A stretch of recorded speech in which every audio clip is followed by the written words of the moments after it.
ভয়ঙ্কর বিপদ থেকে একলব্যকে উদ্ধার করে নৃসিংহপ্রসাদ ও বৃন্দার খেলা শেষ করলো রাঙ্গা।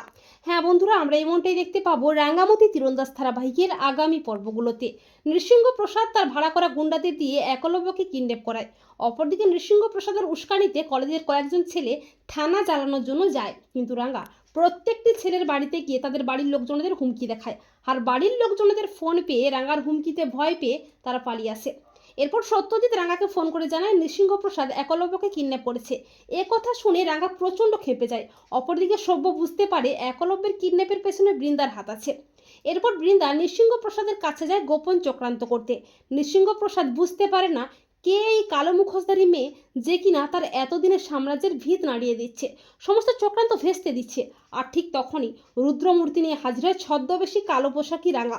রাঙ্গাকে দেখে ভয় পেয়ে যায় বৃন্দা ও নৃসিংহপ্রসাদ। রাঙ্গা বলে, আপনাদের সমস্ত খেলা শেষ। অনেক বেআইনি অন্যায় কাজ করেছেন, দেশ জুড়ে অস্ত্র পাচার করেছেন, যুব সমাজকে খেপিয়ে তুলেছেন, আর নয়, আপনাদের পাপের ঘোড়া পূর্ণ হয়েছে। নৃসিংহপ্রসাদ ভয় পেয়ে আমতা করে বলে, কে কে কে তুমি? রাঙ্গা বলে, আমি তোদের জম। এই বলে রাঙ্গা তীর দিয়ে আচ্ছা করে সায়স্তা করে নৃসিংহপ্রসাদ ও বৃন্দাকে। আর ঠিক তখনই সত্যজিৎ একলব্যকে উদ্ধার করে নিয়ে আসে। সত্যজিৎ বলে, আপনাদের সমস্ত খেলা শেষ। এবার অন্যায়ের উপযুক্ত শাস্তি পাওয়ার সময় এসে গেছে। এবারে নৃসিংহপ্রসাদ আপনার জায়গা হবে জেলের গারদে। এরপর সত্যজিৎ ও তার পুলিশ টিম নৃসিংহপ্রসাদ, বৃন্দা ও নৃসিংহপ্রসাদের মেয়ে এনায়াকে অ্যারেস্ট করে ঘাড় ধরে টানতে টানতে থানায় নিয়ে যায়। তো বন্ধুরা, তোমরাও এটাই চাও তো যে ভয়ঙ্কর বিপদ থেকে একলব্যকে উদ্ধার করে নৃসিংহপ্রসাদ ও বৃন্দার খেলা যেন শেষ করতে পারে ছদ্মবেশী মুখোশধারী রাঙ্গা?